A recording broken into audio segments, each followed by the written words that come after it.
At number 10, veil. Through this video, you will come to find out that a lot of the wedding traditions that we practice these days have some pretty messed up origins. We'll get through a lot of them throughout this list, but let's start off by talking about the bride's veil.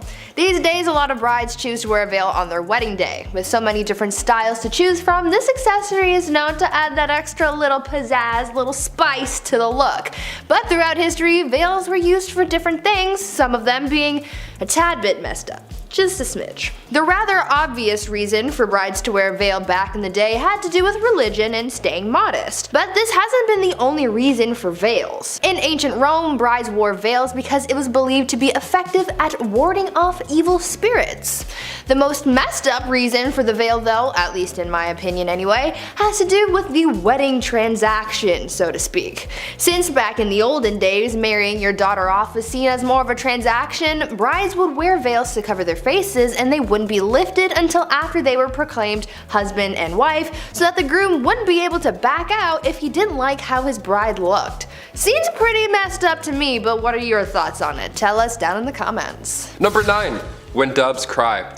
I've been to one wedding where they released doves, like actual real life doves, and I was like, do they actually do this? I couldn't believe my eyes. I didn't know it was a real thing. Why do we do this? Well, because doves mate for life, and they build a nest, and then they Netflix and chill until the end of their dove days. Sounds like perfect symbolism if I've ever heard it. Back in ancient Roman and Greek times, doves were often used as gifts from the bride to the groom.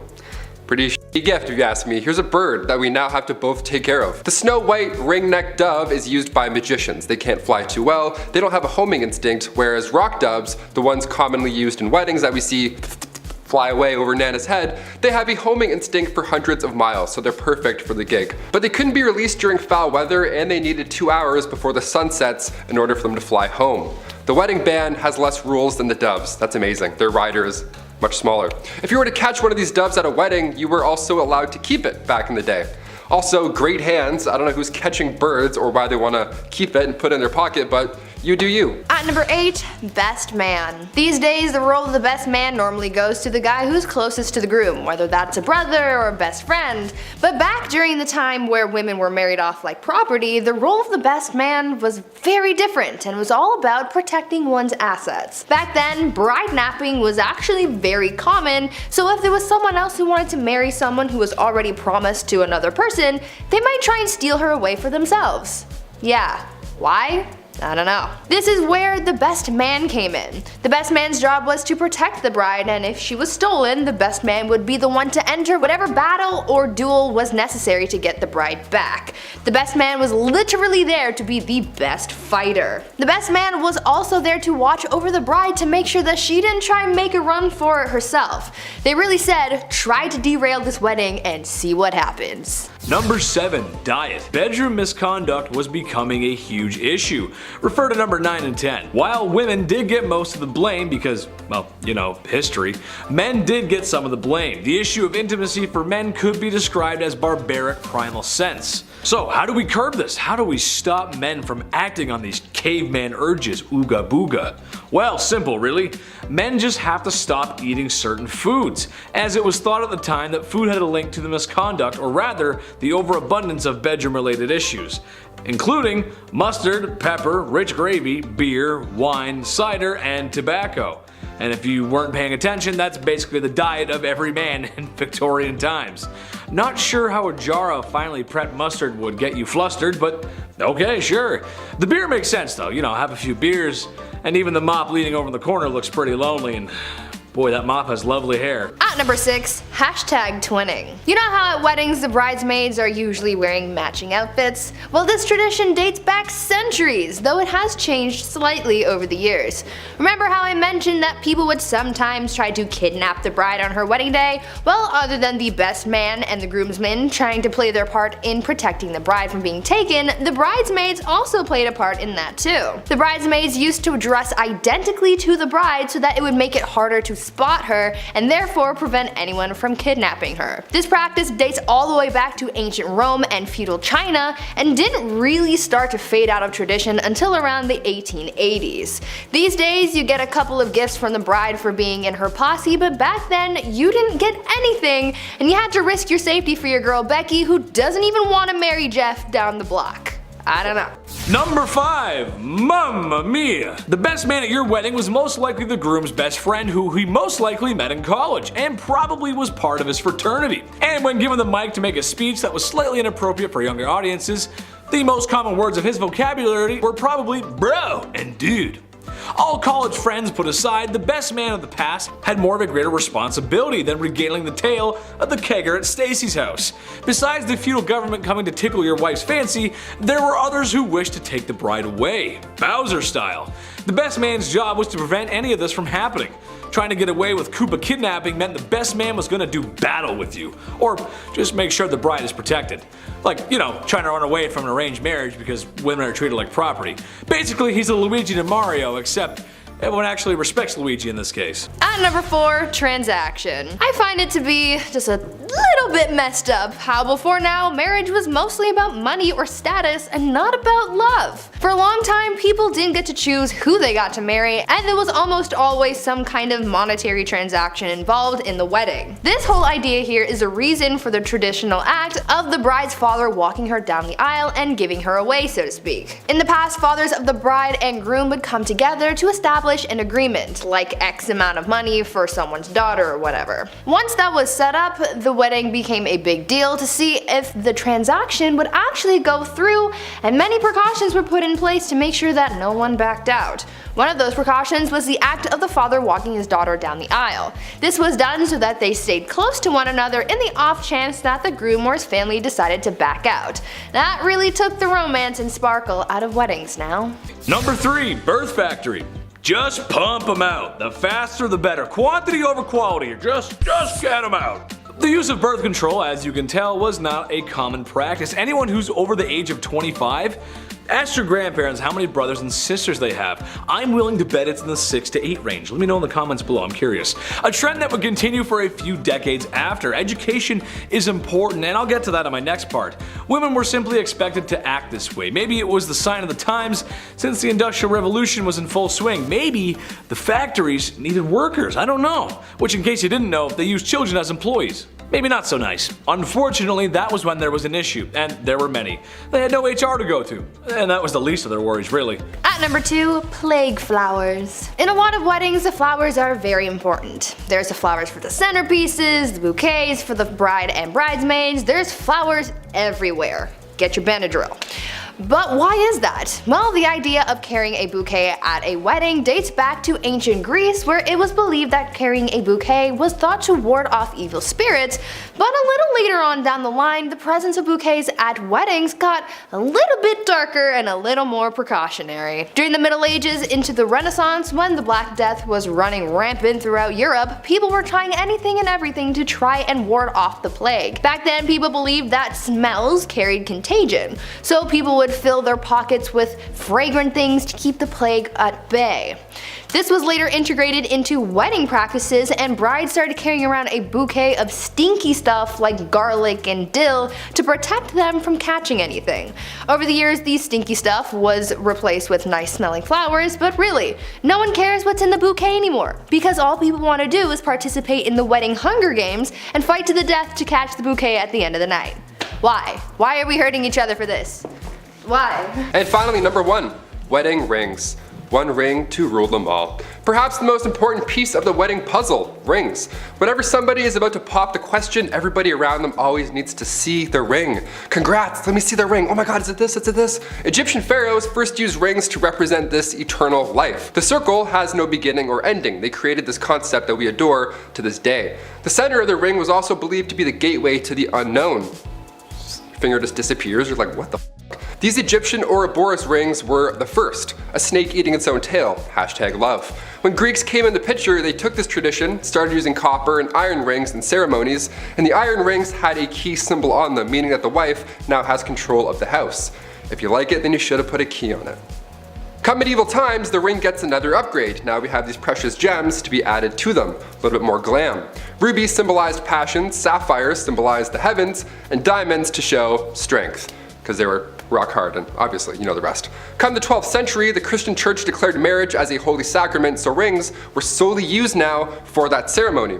That's when the engagement ring came into place. There needed to be another trade or promise that was just as strong as a wedding band. So now there's rings for pretty much everything. Number 10, it's just a cold sore. The Victorian era is cool. The art, the fashion, and technology of the time, I think, are always fun to take a look at, especially since steampunk has its roots in the Victorian era, and who doesn't like steampunk? Come on, there's just a lot of cool steampunk stuff. And honestly, we haven't seen a lot of that in a long time. We need more. We need more. Something not so cool from that era, however, was what you could catch from another person should you decide to take up a bed with another person. Syphilis, yep, one heck of a disease. Funny enough, it was so common that it was making intimacy itself an unusual practice. People were scared, and honestly, maybe rightfully so. There's no cure, and if it progresses to its later stages back then, well, you go crazy. And then you'd end up being that guy that's always screaming in the streets. Every city has one. You know what I'm talking about. Number 9, the French letter. The issues of intimacy and its repercussions were becoming quite clear in the Victorian era. Something had to be done, as spending any amount of time in the brothels could have you shucking barnacles off your lower deck in the morning, if you know what I mean. Introducing the revolutionary new invention, prophylactics. For those that are college age, you might find it disturbing that these party favors weren't made of rubber or disposable. Yeah, hear me out. They were made of sheep's guts, and they had to be soaked first so they would become flexible. Because when you put these bad boys on, they had to be fastened on. It's not very good, not very attractive. Once the deed had been signed off on, the device was then washed and then hung up to dry like your dirty laundry. Once it was dry, it was placed in a small box for the next time. Because seeing your wife's ankles might make you feel a certain kind of way, and now you just have it ready to go. And number 8, the products of our sins. Having fun when the lights can be turned off is great. Who doesn't enjoy a little toe curling? Yeah? Except sometimes there's this crazy thing that can happen, where after 9 months, another human spawns in. Insane, right? I know. Well, back in the Victorian era, this phenomenon was happening, but only for married couples. As you have to be married, of course, or else a child would be born out of wedlock, which to people at the time was just the worst. Oh, I never. These stigmas were not favorable for women, as some preferred to avoid that kind of press by abandoning or straight up just unaliving their children. Horrible, just horrible times. Just another one of those good old wholesome times in history where we were treating women with the utmost respect and decency. Very nice. We were actually not very nice. Number 7, a June wedding. As we're counting down this list slowly but surely, you've probably begun fantasizing maybe about your own wedding one day. Maybe it's a beach wedding, maybe it's themed like a winter wonderland. Doesn't that sound cozy? It's your big day, get creative. They say the best month to get married is June, and from a Canadian point of view, I can absolutely agree with that. In ancient Roman times, however, getting married in June was a must, not just a thing you wanted to do. See, June was the month of the god Juno. They protect women in life when it comes to marriage and childbirth, so if it's between that and I don't know, Halloween, obviously we're gonna go with June. Better omens for sure. Another myth is that bathing was rarely done back then, so when majority of the population did finally, wash up at the end of May or beginning of June, that's often when it would happen. Everybody smelled nice, they felt good, and they wanted to celebrate. So it was perfect timing. Better get me while my pits smell good, you know? That's a myth, but I can also see it checking out. A June wedding in ancient Roman days was also done so that after a spring birth, the mother can quickly hop back into action and help with that summer's harvest. Maternity leave who? Never heard of her. Number 6, job market. Ladies of the evening, women of the night. Women who make beds go bump in the night. They were everywhere in Victorian London, a lot. It's partially related to some of the points I previously mentioned. Now, I'm not here to say it's necessarily a bad thing. Personally, I don't think it is. As they say, it's the oldest profession in the book, with an estimated 80,000 women working in the night by the late 1890s. You'd have to be crazy to miss that. I mean, they were literally everywhere. With numbers like that, there's something for everyone and in varying price ranges, as they can be found in brothels or townhomes set up by the wealthy men for their mistresses, pretty much anywhere trouble likes to spawn. Even some artists took advantage of this by living with the gorgeous girls of the evening, as going behind closed doors with one was debatable, but becoming friends? Now that's a social transgression. Becoming friend, how dare you befriend the people of the night? Number 5, emo girl. All the forever alone people, raise your hand. Let me hear you roar XD. I like to joke around a lot and say I'm a lawyer, a firefighter, and the cutest guy on the whole wide internet. But if there's one thing I know, it's people. I like people. I love them. I spend a lot of time with them, and after hearing this, I've come to the conclusion that this is where the emo girls come from. I figured it all out. It's down to a science. I'm a scientist now. Do you ever get that feeling in your tummy on Valentine's Day because you know it's going to be another one alone? And you'll be forced to be on your own, and that means sad music and crying in your room. Same, it's Drake's Marvin room for me. Well, single women in Victorian times had similar issues. Since women were expected to marry and have kids, single women who were also forever alone were pitied by society, which I argue is just way worse. No one wants to be pitied.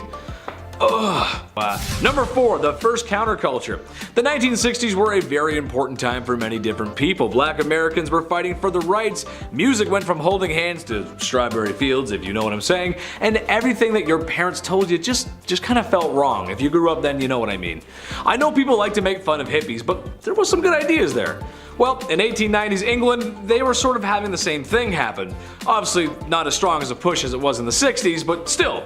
Basically, after all the oppression towards bedroom relations, people began to open up. Not literally, just open up thinking wise. That's really gross, don't repeat that. There's only one way we all got here. Unless you're a test tube baby, of course. In that case, thank you for watching CT133576-2.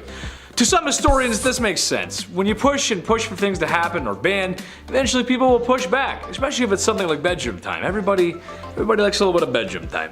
Valentine's Day wasn't too long ago. Remember that? It was good. It was fun. It was good fun. Number 3, marital disputes. I like to joke around in this channel. Oh hell, who am I kidding? I like to joke around all the time. But this is kind of a touchy subject. But it's the truth, considering everything else that was going on, and it's not that far from the truth to say that women probably were not respected well inside the home either.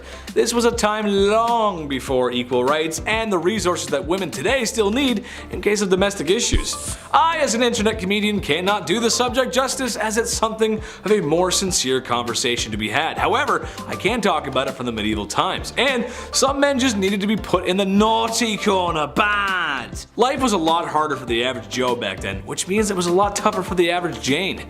Tough conditions don't excuse men treating women that way, but what I'm saying is, it just wasn't a great time overall, especially for the women.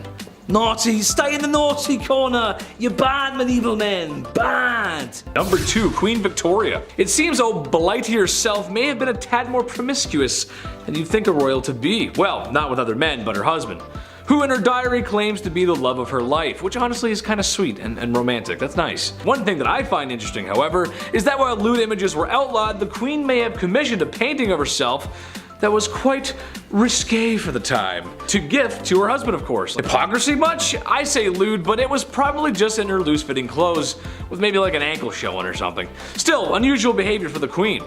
I'll remember that for next time, Blight. I'll remember that. Number 1, Prince Albert. If you've ever stepped foot into a tattoo parlor, then you might know where I'm going with this. Prince Albert, the husband of Queen Victoria, had some controversy circulating his name. One, because he shares a name with another Prince Albert who was speculated to be Jack the Ripper, but also because of a very unique piercing.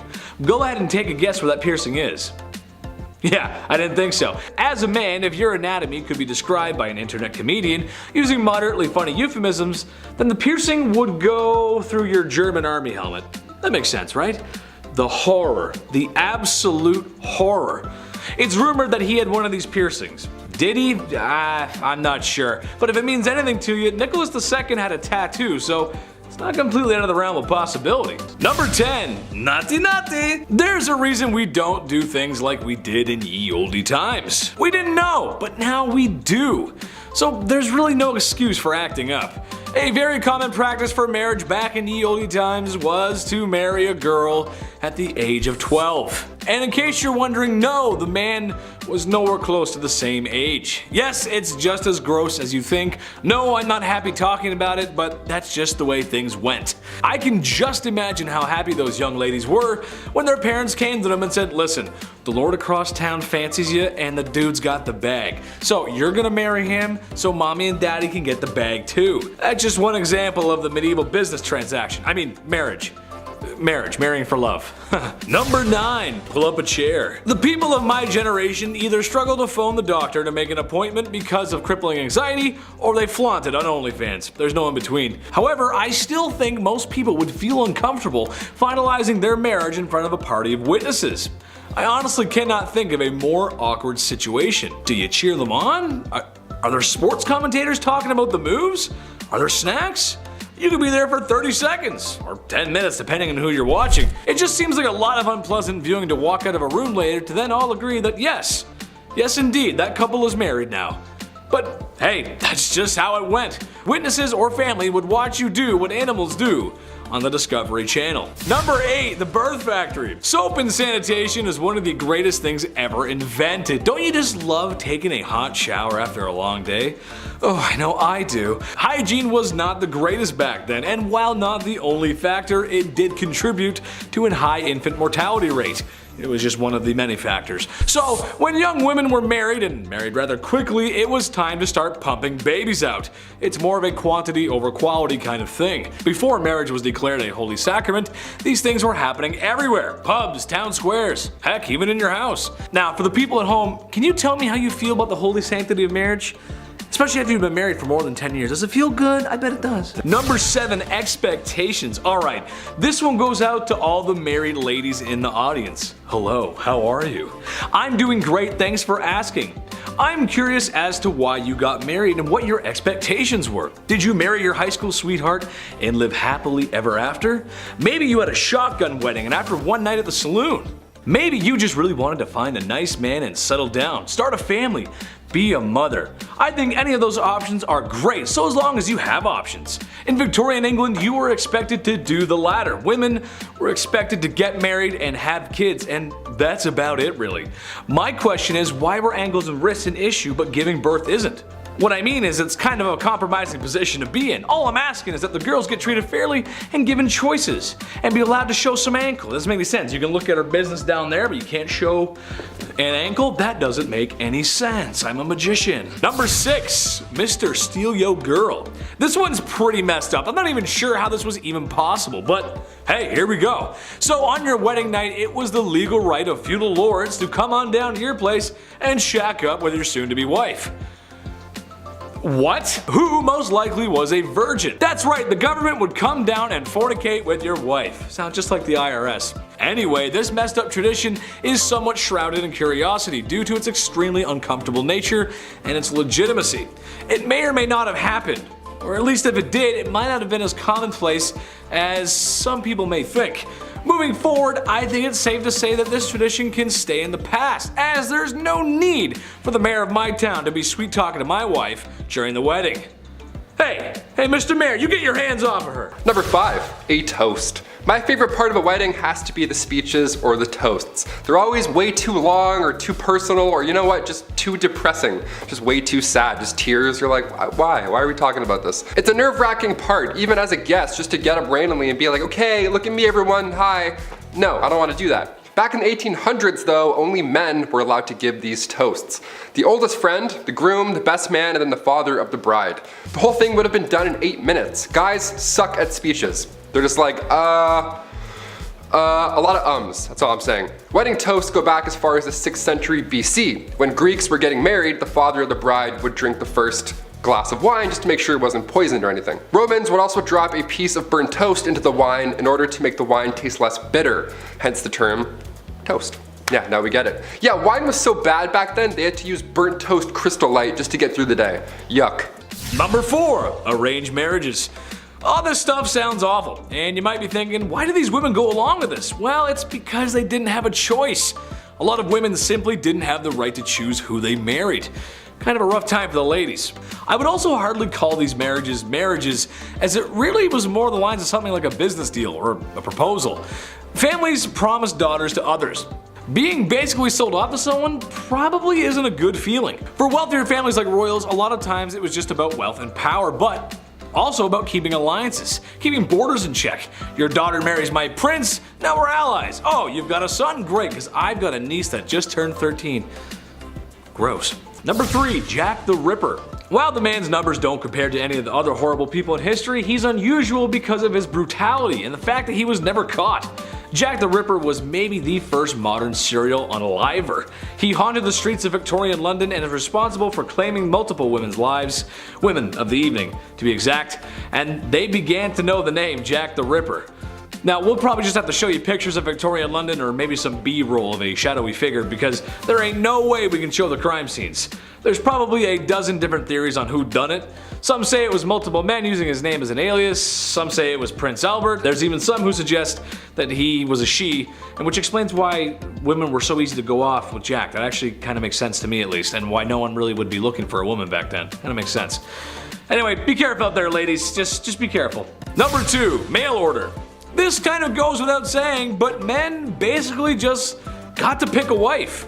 Using money, power, or because somebody just owes you a favor. You get to pick out a wife. It was basically like shopping for a new car. You look around, check your options.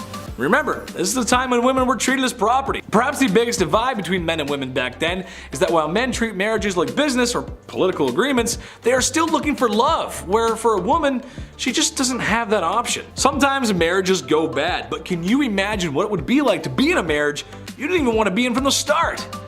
Man, that's rough. Number 1, married games. This one is just too weird not to mention. Divorces were not that common back then. Till death do you part, and depending on if the church would even allow it, but however, in the ye olde times, in the land of Germany, there was a really messed up process called trial by combat, which basically meant when husbands and wives needed to work something out or separating, they fought for it, Hunger Games style. The man was placed in a hole to level the playing field, and the woman had a sack of rocks that she would use.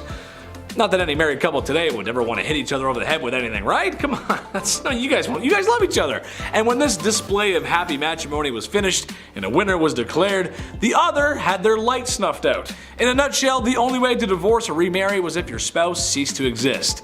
So, here's some weapons to deal with it. Go ahead, here you go. Crazy.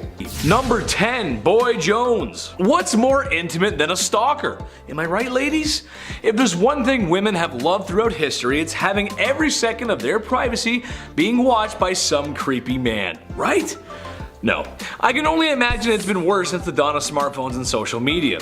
That must be horrible. Well, as it turns out, there were some real creepwads in the Victorian era too. The Boy Jones was a stalker of Queen Victoria who on multiple occasions snuck his way into Buckingham Palace, one time escaping with a pair of the Queen's underwear. What? Arrested multiple times but still somehow found his way back to the palace. But what they should have done was swap the Queen's underwear for a pair of mine after a shift in the garden center I used to work at. Oh yeah, nobody's coming for you after sniffing those bad boys. Oh! Number 9, graceful words. This was a time when ladies were supposed to be ladies, and that means manners are on the table and elbows are off. Dresses were worn to not show ankles, God forbid an ankle or wrist bust out. I think more importantly, however, or rather unusual that is that women were expected to talk a certain way. Good evening, Mr. Burrows. You must excuse my tardiness. There was a dreadful man screaming at me because my ankles were shown whilst mounting my carriage. Your what was showing, love? Oh, you heard it. I can't believe it. Excuse me. I must be someone else. I don't need to tell you guys how ridiculous that is. I say fly out the handle, ladies. Wear what you want, do what you want. Number 8, shots. Not the kind I like. Well, I don't know about you guys, but nothing ruins the mood for me and my lady like being fired upon. Yikes. I'd like to stay the night, kid, but the automatic gunfire coming from outside is starting to get to me. See? All gangster impressions aside, things must have been that way for poor Queen Victoria as she was shot in her carriage in 1840. A young man fired 2 shots at her carriage. More attacks would actually follow in the coming years. It's kind of hard to feel that certain kind of way after bullets go grazing past your pretty face. The worst thing that ever happened to my generation was making sure nobody was home when you were studying with your boyfriend. I was too busy playing Call of Duty, but at least I never got actually shot at. You know what I mean? That's just a good. Number 7, wrapped up. One of the weirdest superstitions and traditions that still carries on today is that the bride cannot be seen by the groom before she walks down the aisle at the wedding. Why?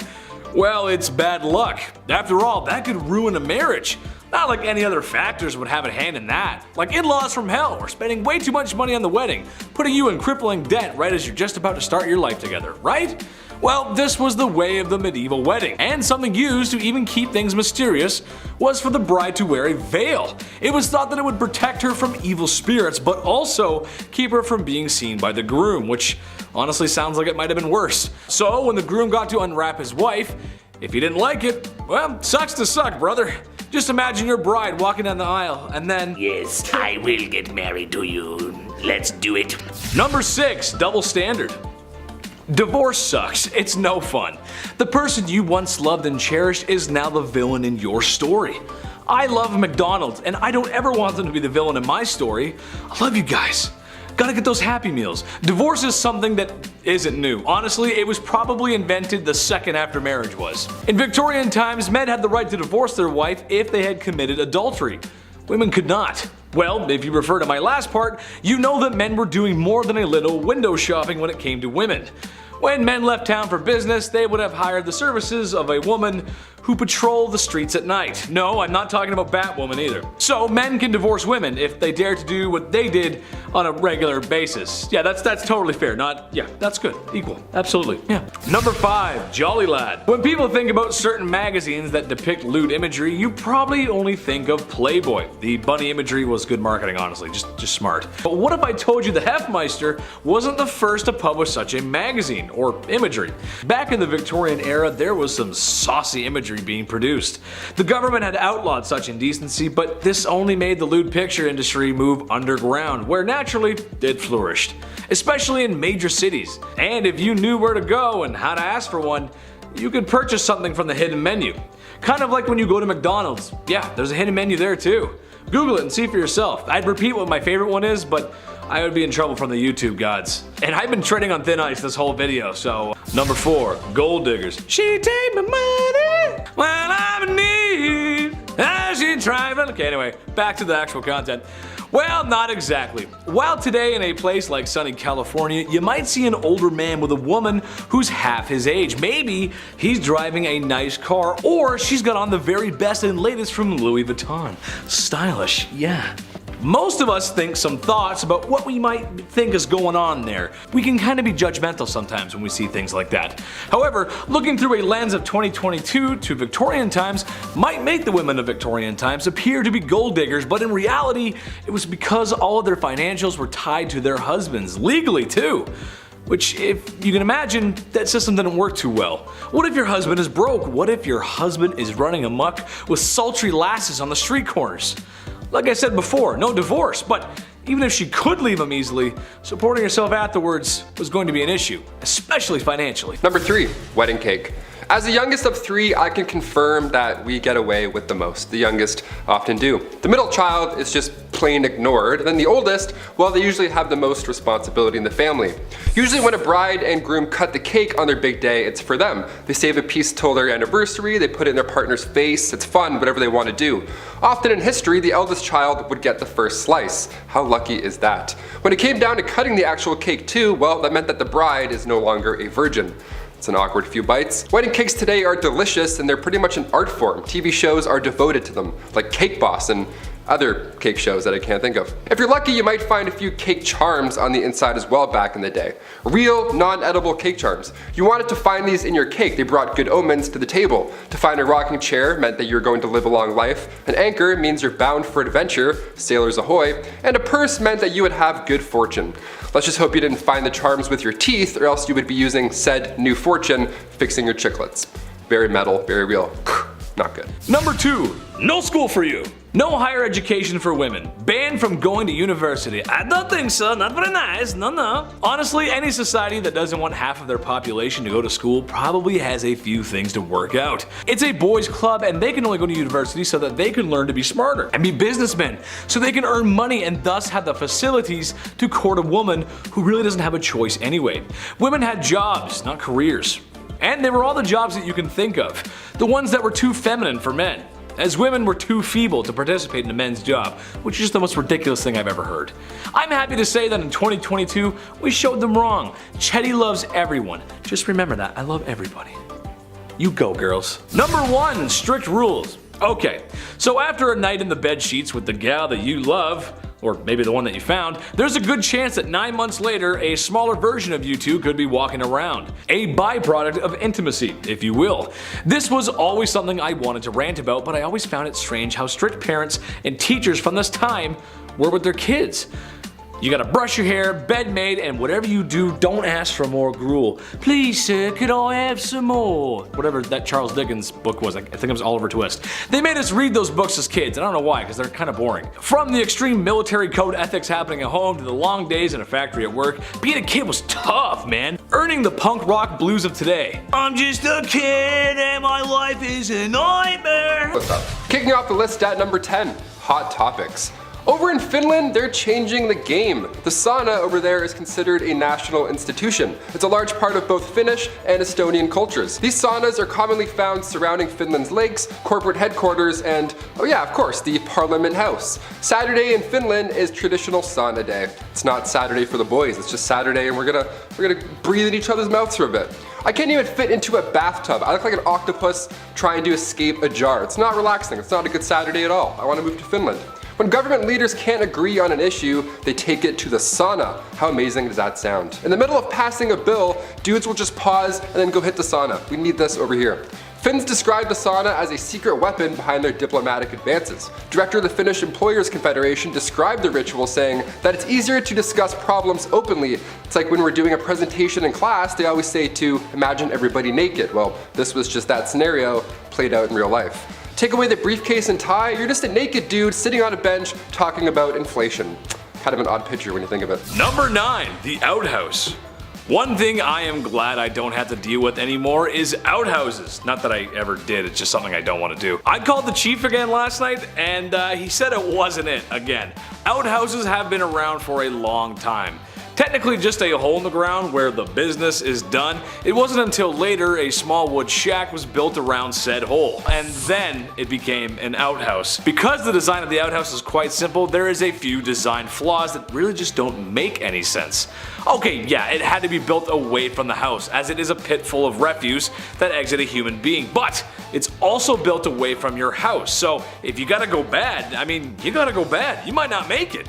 This also is not so fun if you live in a place where it's cold, and you have to dress just to take a leak. But really what is the craziest thing is that after a certain time, that hole is going to fill up with an unholy godliness I wouldn't wish on my worst enemy. And now you gotta move it somewhere else. I know they wouldn't fill up that fast, but after a few years living in the same place, there'd be a few holes everywhere, and that's just not good decoration, is it? Not to mention, if you were living in the time of the expanding West, an unseen rattlesnake or scorpion could make the potty time your last. I'll just stay indoors, thanks. Number 8, there's not a Visine for that. Does anybody else sneeze when they look at the sun, or is that just me? Do I have issues? I have a handful of allergies and one of them apparently is a star. That's neat. My eyes are literally always dry. I think I forget to blink. I'm not really sure what's going on, but today there's a Visine, luckily, for everything. Eye drops are common, but written in the oldest book of medicine, the Ebers Papyrus, chock full of ancient Egyptian medical recipes, it contained old optical treatment. Even in Egyptian artwork, you can find ancient cataract treatments. British archaeologist Austin Henry Layard found these clay tablets from ancient Babylonia around 625 BC, and treatment for dry eyes was a little different than today. Today all you have to do is and you're good. Back then, you had to get chemicals from plants and then mix them with prayers. Good game, good luck. One ancient tablet described the treatment of the time, saying, if a man's eyes are affected with dryness, he shall rub an onion and then drink a beer and then apply oil to his eyes. Just mix all that put it in your mouth, and then thou shalt disembowel a yellow frog, mixed in its gall and curd and applied to its eyes. I don't even know what the that means. Like, imagine getting that on a prescription. You're like, a yellow frog? What? Number 7, a good thing. If I'm talking about medieval times, there's a good chance I'm gonna bring up the super not cool, not fun, do not condone or support the behavior of marrying a woman at the age of 12. Yucky. In part 1, I mentioned that there was a ton of corners and streets being worked by the only other job besides street cleaners at 3 AM by women. However, after venereal disease was becoming a serious issue, it was getting pretty bad. It was becoming clear that a lot of people who were getting sick were young women, like 11 to 16 age group. Oof. Which I shouldn't have to tell you is bad. That's pretty bad, dude. When I was 16, I was rocking Black Ops 2, hanging out with my buddies, and partying hard in the summer.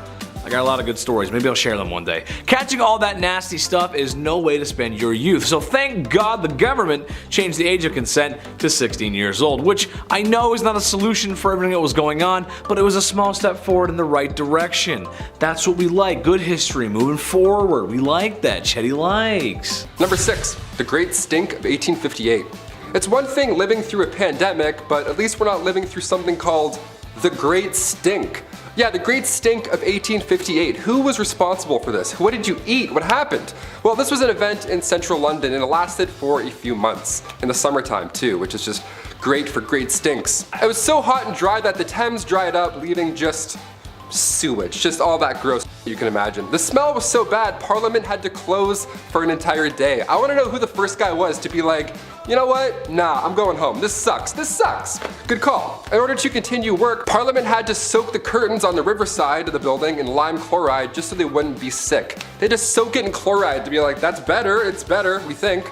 They were on the verge of moving their entire operation to Oxford. That's how bad it was. Members of the committee were quitting their jobs. While this sounds all bad, hundreds of tons of limes were being discharged into sewers to help the smell. So if you had a stuffy nose in July 1858, you could have made £1,500 a week just messing around with limes. You missed your shot. Number 5. Shampoo. When my hair grew longer over the pandemic, I had a huge wake-up call. I had no idea what I was doing. I only used the Guy's shampoo, you know, like the classic 4-in-1 shampoos. That wasn't working anymore. I needed some curl cream. I needed shampoo and conditioner, separate things. It takes time to figure out what works with your flow, but the ancient Romans, they didn't have Head and Shoulders. They would just dip their hair in cold water at a public bathhouse, also very public, and then rub and scrape oils away. Lime wire was also used to wash your hair back then, but that was horrible. It's just as useful as lime wire. Sometimes Europeans wouldn't even use water at all. They would just rub their head with bran before bed and then brush it out with a comb in the morning. Yeah, bran. I used dog shampoo once by accident. Honestly, guys, I'm not gonna lie. There's something they're not telling us. It was too nice. Number 4, ancient sunscreen. As soon as summer comes around, game over, honey. I burn so easily. I have freckles for 2 days, then the rest is just red and just bad, all bad. That's why I'm a fan of winter. I don't have to keep applying sunscreen to my face all day and feel like I'm about to faint. But how did Egyptians beat the heat in ancient times? They didn't have Banana Breeze SPF 35. What did they do? Well, ancient Egyptians valued their skin as a symbol of beauty. You think your morning skincare routine requires a lot of work? Yeah, buckle up. Their routine was written on a tomb wall and also scrolls.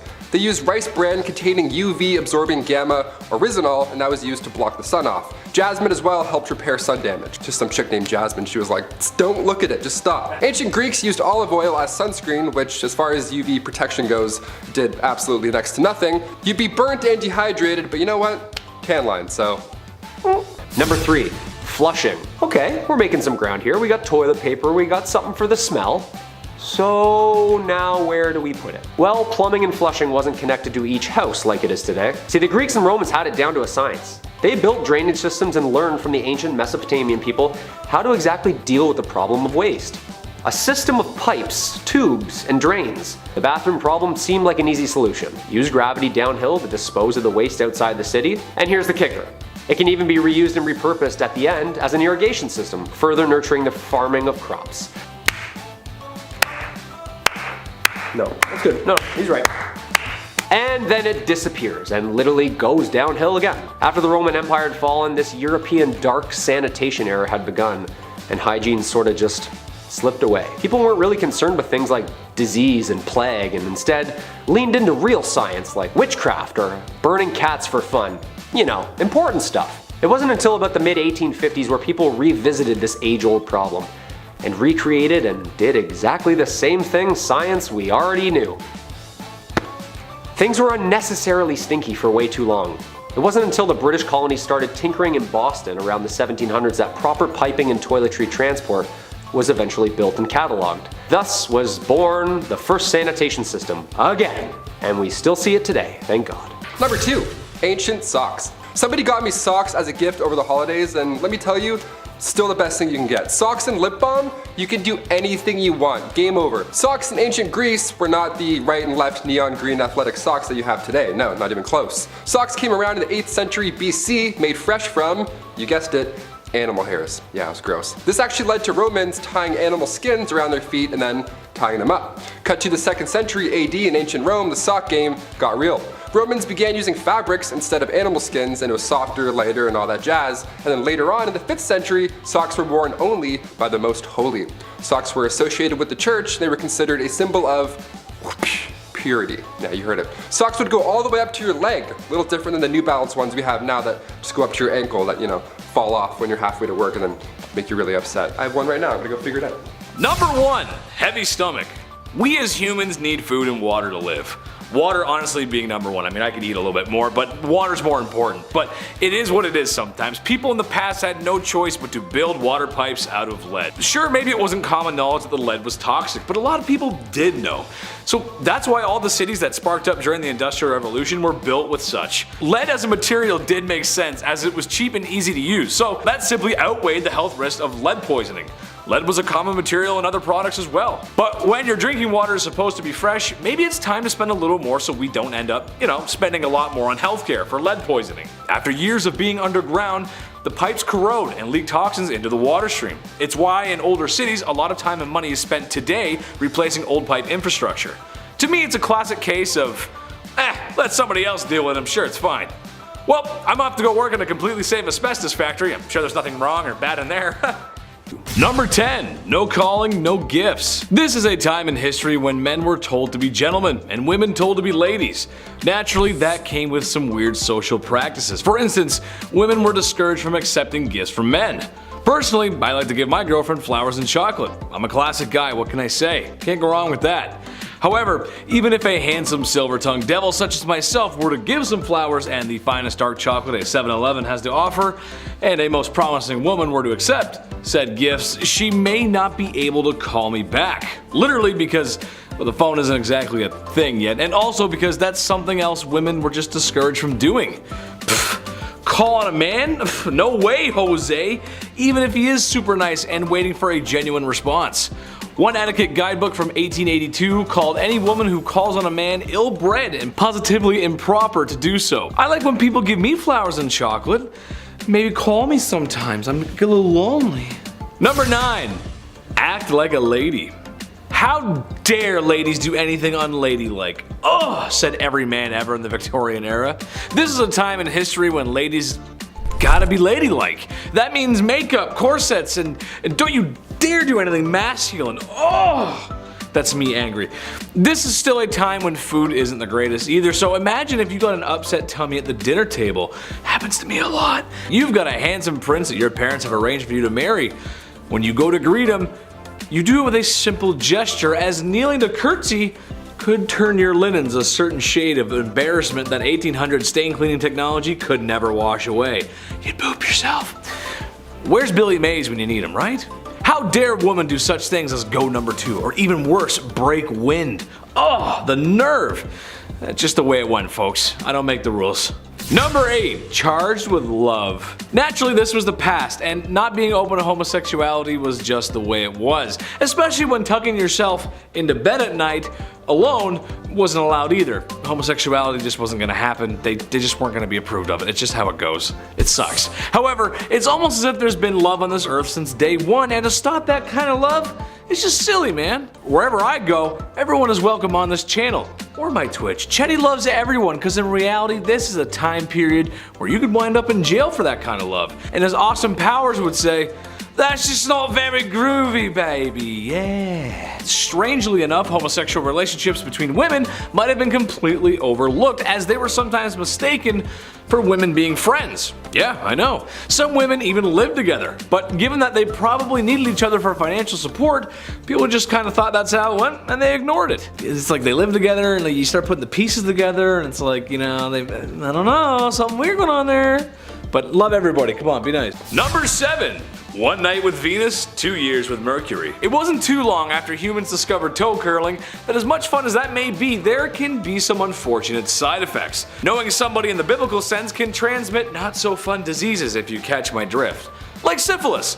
Early stages being sores and uncomfortable rashes, late stages having much more serious side effects, like blindness, heart disease, and oh yeah, it can make you go crazy. So throughout history, and especially before there was antibiotics, how do you treat a disease so common amongst people participating in the devil's dance? Liquid mercury. Yep. People tried to treat a disease by consuming liquid mercury. When applied to the skin, it burned. Therefore, if it hurts, it works. It was noted that syphilis would go away after mercury treatments, but this could have just been a stage of the bedroom rodeo disease, as its symptoms disappear right before things get bad. This is also assuming that people taking mercury aren't getting sick of mercury poisoning in the first place. This practice continued way longer than it should have, as it wasn't until discoveries made in the 1900s that a better option for treating the brothel-related illness. Honestly, with this kind of logic, anything's possible. Sky's the limit when you're crazy. Number 6. The seamstress. Being that the Industrial Revolution had started and business was booming, people needed to travel for business, or more specifically, men needed to travel for business, which means they gotta be away from their wives, and that means they are away from the very thing we're talking about today, bedroom stuff. How did men solve this issue? Well, there was no shortage of ladies roaming street corners to aid in that matter. However, there's an option with a little less syphilis. There were aids or early blow-up dolls called travel ladies.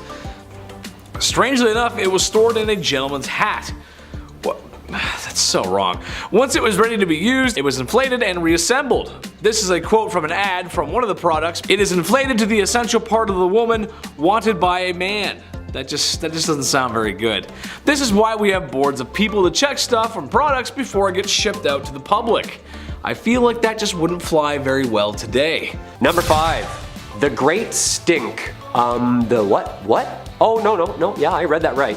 The Great Stink of 1858 was an event in central London in the summer, during which the hot weather exaggerated and amplified the smell of untreated human waste and gunk that had washed up on both in and on the banks of the River Thames. The problem had been growing for years with an out-of-date technology and overflowing sewage system that emptied directly into the river. The stank was thought to have been the root cause of a number of contagious diseases and 3 outbreaks of cholera before it was agreed upon that a small problem was emerging. You think? Long story short, all the garbage, human waste, bloated bodies were all just washing up around the same time. Hey, I caught one! No, that's an arm. Okay. And just cooking in all that sun all day? I know what August feels like, and I've smelt my garage on garbage day, and I can't imagine the smell already in central London at that time. And for people to have complained so much that it was even stinkier, that's absolutely rotten. Good. Number 4. Shake and bake. I'm something of a scientist myself, but that doesn't mean I know everything, and if you actually need to learn something about health and safety, take it from a professional, not a second-rate John Candy. However, when coming across this fact, I just had to share it, because with my medical knowledge, this just doesn't sound right. Alright, so kids, we know how they're made. I don't need to go into detail for that. However, there was this idea back in the Victorian days that if a woman danced shortly after doing what mommy and daddies do, then there was a chance that her pregnancy just wouldn't happen. Or perhaps more commonly after riding a horse. Same idea. Okay. Which is frankly horse. I mean, come on. My mom always told me when she was baking that I had to be quiet and stop running around the house or the cake she was baking wouldn't rise. Well, they always did. I love chocolate cake. I mean, really, I do. I'm starting to wonder if there's a connection here. I was a rowdy kid. Number 3. Baldness. So what if you're going bald but you don't have a massive 16th century stupid wig? Then what do? Well, back in those days, if your hair started to thin out or you were losing patches, you would need a mix of chicken droppings. Yeah, chicken mixed with potassium. Okay. This ancient advice comes from a man named Peter Levens. He wrote this method down in 1654 as an alternative to lice-infected wigs. Both sound absolutely horrible. Honestly, I think I'd rather the lice-infected wig. At least then you can just take it off. Number 2, a healthy breakfast. Okay, not Victorian London, but this is just too funny not to mention, and it's around the same time period, very close. As the great minds of the time thought, self-pollution was a big no-no, and the reason for these urges was often related to food. Some thought eating meat would make you down bad, so a man named John Harvey Kellogg, you might have heard of him, aimed to cure the sickness of self-love. What if a man had a delicious, nutritious meal to eat, especially at the start of his day? Cornflakes. by Kellogg's, the very same cereal that's probably sitting on top of your fridge. Yeah, was partially originally designed to stop you from feeling those carnal urges.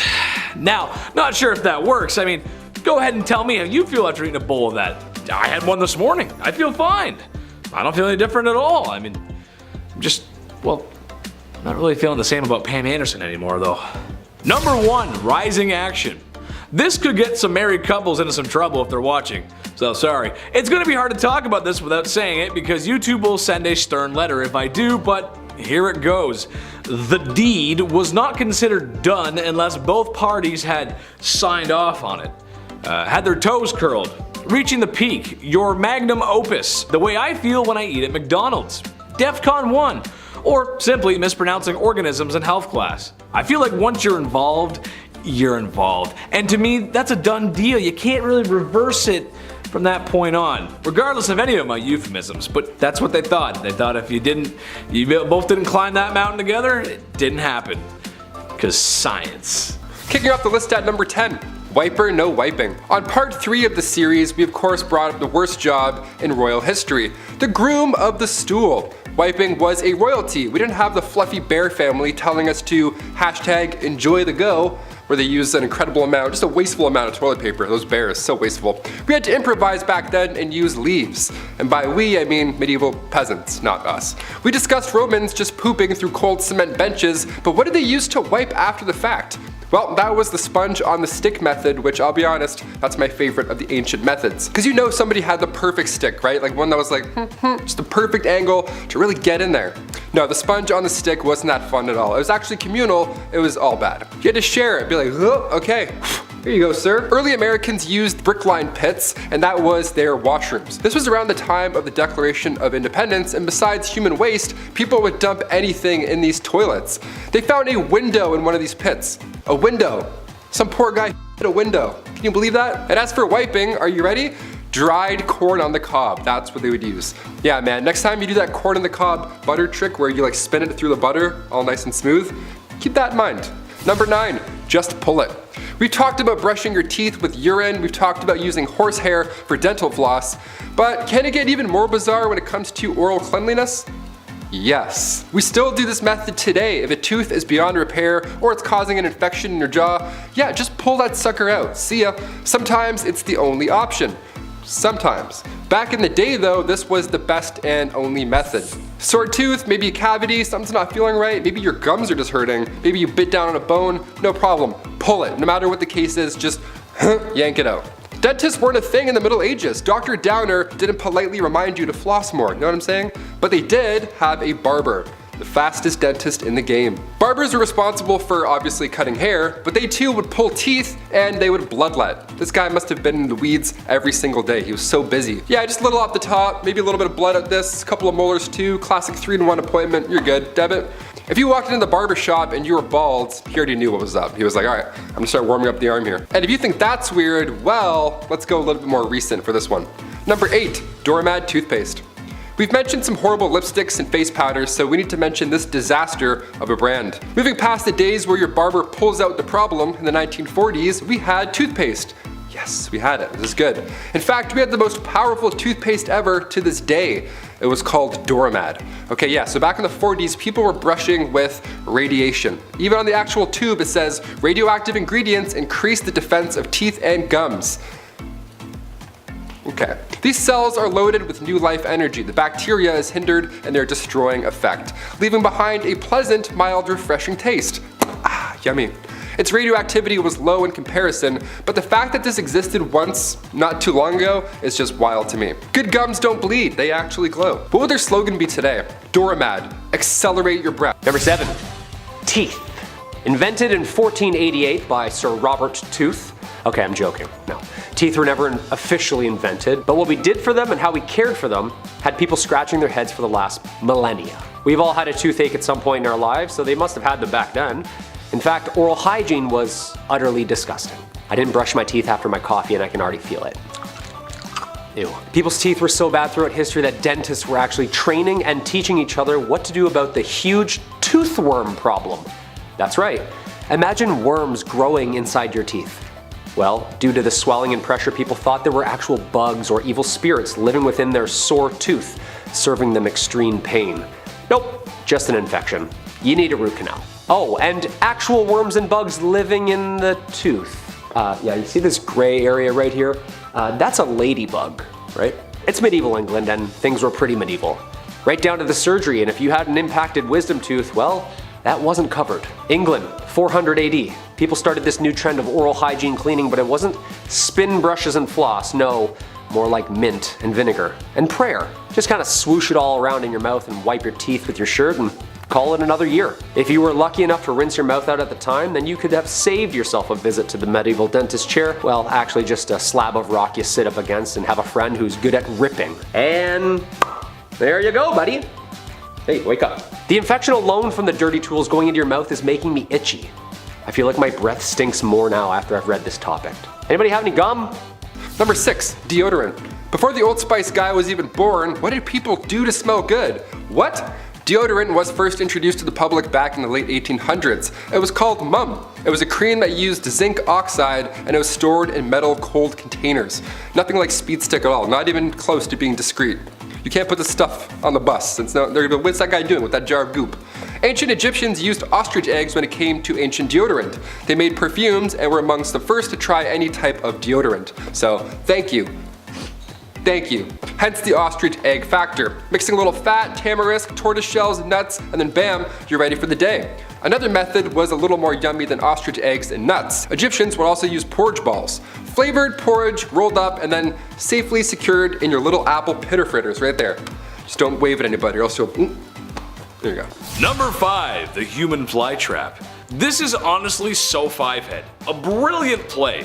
Might be one of the best moves I've ever seen. Have you ever been to a picnic with a nice sandwich, some fresh crisp potato chips, and an ice cold lemonade as you sit on a warm blanket, enjoying the view just over yonder? When all of a sudden you are attacked by a swarm of bugs that just ruin the vibes. And now you don't even want the sandwich. Who made this lemonade? It's so bitter. I don't even like chips. The pharaohs of ancient Egypt felt the same way, except they had a great way to deal with it. Simply take a few of my servants and slather them in honey. Place them away from our royal picnic and bada bing, bada boom, you got no more flies bothering you or your sandwich. This honestly sounds completely cruel, and at a time when hygiene in general wasn't great, how did they get all that honey off? Sure, a dip in the Nile will get rid of most of it, but you'd probably just glaze yourself for a crocodile's lunch. Honey would get stuck in places where the sun don't shine. And just like shame, you can never really wash it off. Number 4, aqua tofana. Not to be confused with aquafina, which is also pretty horrible. Aqua tofana was hot in the 17th century. This was a straight up poison that was marketed as a cosmetic. This was during the late 1600s and it was first used by 2 women, Francesca Lasarda and Teofania di Amato. They used this cosmetic, this makeup, so that when their husbands kissed them on the cheek, they would then be poisoned. It's named after its creator, a lady named Tofania, who was caught and executed for her crimes, but her recipe carried on through who we believe was her daughter, Julia Tofana. She took this deadly recipe all the way to Rome and then kept manufacturing it. Inside this cursed cosmetic was arsenic, lead, and perhaps belladonna.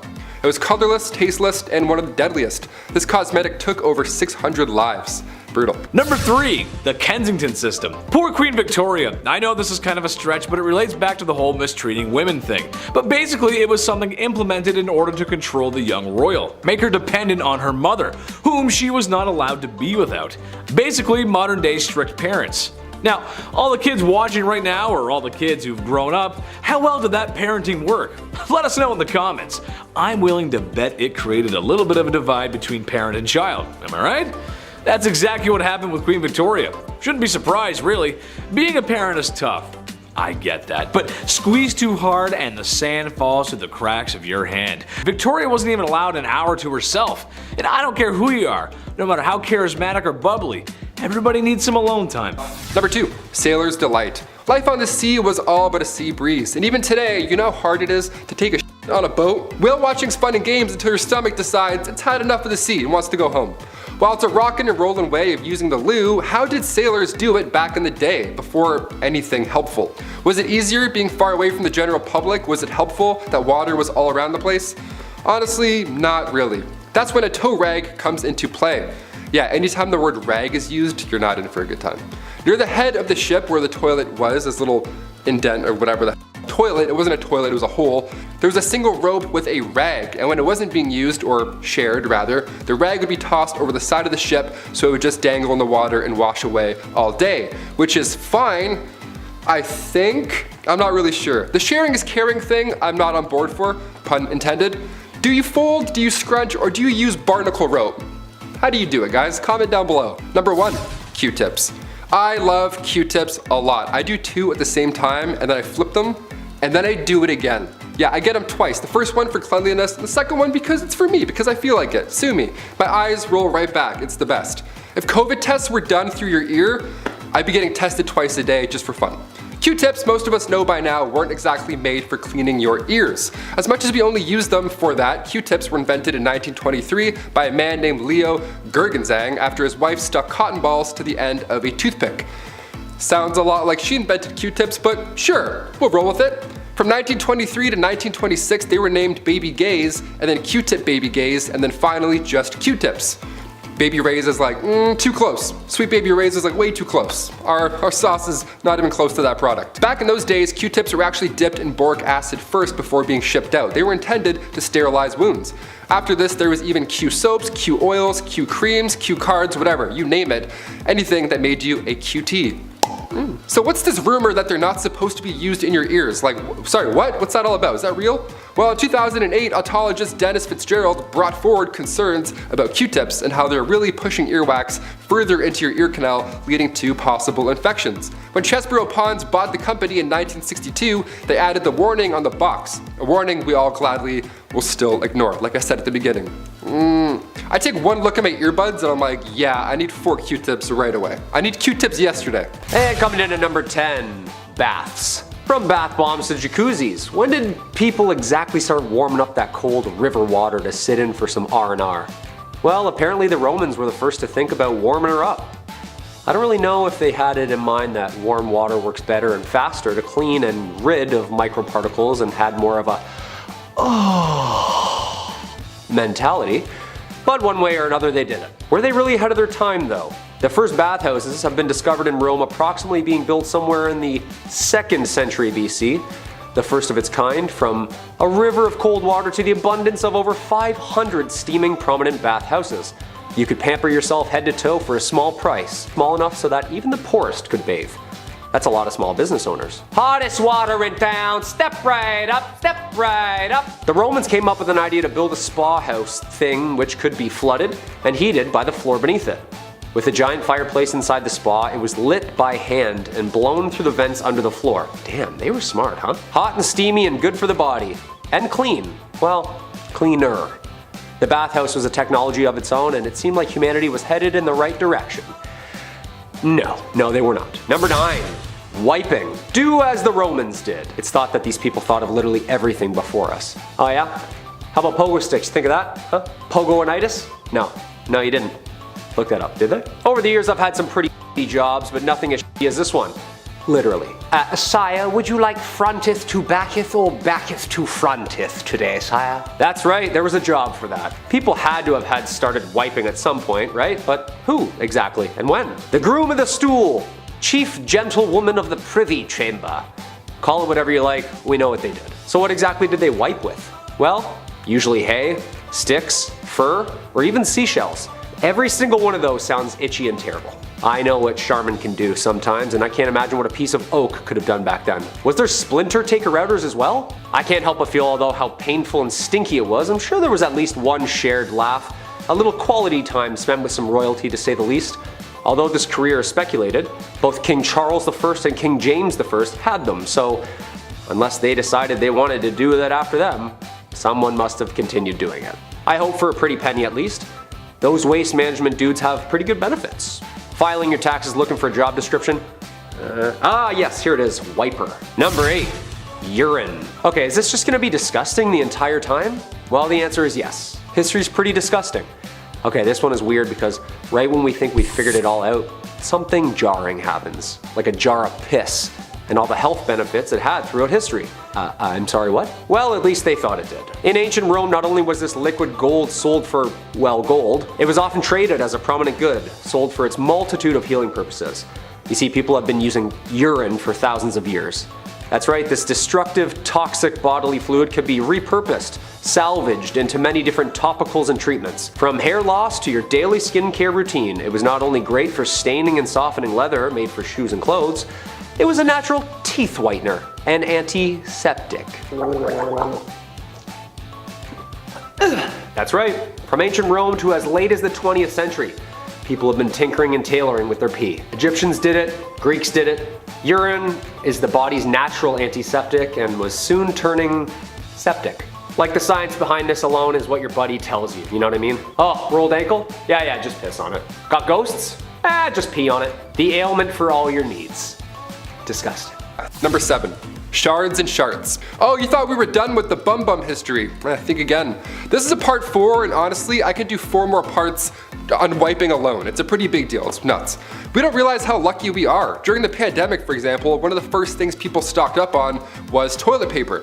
It's worrisome to not have 6 rolls on standby. You start getting anxious, right? You're like, oh, but what if I eat some lobster? I don't know. Whatever makes your tummy upset. Now you know a little bit more about me. But nobody did it like the ancient Greeks, and I mean nobody. Survey says ancient Greeks would wipe using broken pieces of ceramic. Oh my god. They would even sometimes write the names of their enemies on this piece of shard and then wipe. Isn't that wild? It's like, I'll show you by wiping with ceramic with your name on it. Gotcha. Yes, this obviously led to major health problems, and according to the British medical journals, 3 pieces was often enough. 3 is still a good number today. That's a comfortable fold. But ceramic, no, there's no way. No way. It was the better alternative, believe it or not. The other was actually sharp seashells. Number 6. Toilet paper. Finally, something we recognize. Invented originally in China in 851 from the Tang Dynasty, these soft fabric sheets were designed for, well, you know what it was designed for, but yes, mostly the emperor's bathroom breaks, and soon caught on for the Commonwealth as well. The higher the class, the softer and more luxurious the material. From leather to silk, butts were seeing a kinder, gentler side of hygiene. 2-ply bark versus 4-ply silk. The use of toilet paper throughout Europe is a messy one. Again, wipers and hay and stuff like that. It wasn't until the toilet paper rule created by Joseph Gaiety in 1857 that this hygiene method would solidify and stay for keeps. The classic under versus over is the tale as old as time. You ever want to get into a quick argument at someone's house?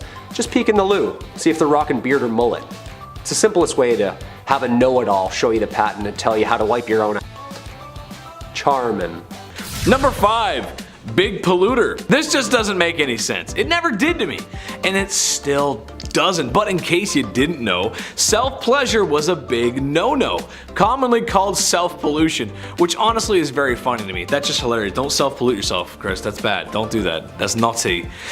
It was a sin and thought to be a cause for many ailments. I'm sure you've heard the classic saying that for guys, if you decided to go bump in the night by yourself, there's a good chance you'd need a walking stick because it would make you go blind. Women were also targeted, however, as for any pearl polishing by women was thought to be hysteric and needed to be treated for such. Look, the truth is, any man who wants to wax his carrot or woman tuning a 1-dial radio should be able to do so without judgment of society or medical remedies of snake oil doctors. Love yourself, love everybody else, and just, as long as the bedroom door's closed, you're good. Just don't do it in public, you're good. Number 4. Nose gaze. I was just thinking, where are all these inventions and blueprints on how to stop the smell? If you can knit metal into a crop top, you can cover your mouth and nose, can't ya? Well, close enough. Nosegays were invented. Basically just big nose plugs one would wear day to day to drown out the smell of absolute filth. Just plug it up and ignore it was their mentality. A makeshift wad of bunched up herbs and flowers shoved up your nose, blocking the nasal cavity from the stank that followed. Just see number 5. A potpourri for each nostril. Would this make things worse? Ignoring the smell? Wouldn't that make it even harder to find out where it's coming from? Nope, just band-aid it. It's gonna disappear on its own. We're humans, we're designed to smell stuff for our own survival. The smell is like what lets us know not to go down there. Oh, no. Like, wouldn't everything just smell like roses at that point? These people were trying to avoid the stinky streets because that actually meant that's where the infection and disease was actually hanging out. The blind leading the blind. Number 3. Red Dead Bandage. America 1864. There's a polite disagreement between North and South whether the South should be still using YouTube's least favorite S word as a business practice. The verdict? It wasn't very nice. That aside, the Southern states fought hard for a very stupid reason. Idiots. Such a hard fight in the fact that it was taking a serious toll on everyone. Specifically the Southern economy and civilians who got caught in the raw end of the deal. The war was a huge cost of life and money for both sides, but the South just didn't have the same resources the North did. So, after years of fighting, things weren't looking too good. An example of this was the South washing and reusing bandages as supplies were low and casualties were high. This might be hard to stomach, but that's just what happened. Nurses washed the blood off of blood-soaked rags and bandages to reuse simply because there was no supply. I don't have to be a doctor to tell you that reusing bandages in a time before antibiotics is a bad idea. It might be better to just not have a bandage in that case at all, as the chance for infection would significantly increase. Dutch, you got any fresh band-aids over there? I scraped my knee fighting with Micah. Hurts real bad. Maybe get John to kiss my boo-boo better. Number 2. Disinfectants. How did people exactly know if something was clean or not? They couldn't have just seen the particles back then. Let's hear a chamber pot. Smells clean. People were plugging their noses so they couldn't even smell anything. They couldn't smell if it was clean or not. There certainly wasn't a demand for a fresh lemon scent that we're all used to. This was the birth of some basic antiseptic. Chemists were mixing and matching chemicals, and a new form of cleaning agent was introduced in the 1890s by German chemist science Gustav Rupenstrauch in hopes to rid the country of the overflowing cholera epidemic and seize the spread of germs and the disease. By mixing benzalkonium and hydrogen peroxide, you were left with a chemical compound that would destroy and clean infections on medical patients. Light bulb. Thus leaning towards the direction of an all-purpose surface cleaner, killing bacteria and ridding the area of harmful toxins. And drumroll please, Lysol was created. That's right, the same Lysol we use today. This was a push in the right way for humanity. An easy to use liquid cleaner that would aid disinfecting everything in its way. I've seen the bottle and the Wemyss labels. Must have been even stronger back then too. Hope no one spilled it on themselves in testing. Ooh, ouch, that is a class 1 chemical burn. You're just gonna wanna pee on that for 12 to 13 days. And number 1, soap. Finally, the end of all our ailments. Soap. The answer. Well, not really. See, it's been around since the Romans, because they literally did everything before us, and stop bragging, we get it. Made out of animal fats, ash, and mostly lye, these makeshift balls of soap were invented years ago. And then forgotten, and then invented again, and then forgotten again. Cleanliness was loose, remember, and it was almost uncool to believe in science, and it wasn't really until the mass production of this chemical detergent that it really stuck. Soap was predominantly sold, produced, and commercialized in the late 1800s. By this time, scientists were fiddling around with things like Lysol and more chemical compounds, sparking its way to the study of germs. A vital step towards large-scale soap production, and it actually started in 1791, when a French chemist Nicolas Leblanc patented a system for making soda ash from salt, at which point added with animal fat, and there you have it. The slippery bar we're all used to today. The discovery made soap making one of America's fastest growing industries in 1850, and it seemed from then on in it was only up. It's crazy to think that someone at this time, even after soap was invented, were still spit-shining surgical instruments to be clean. That's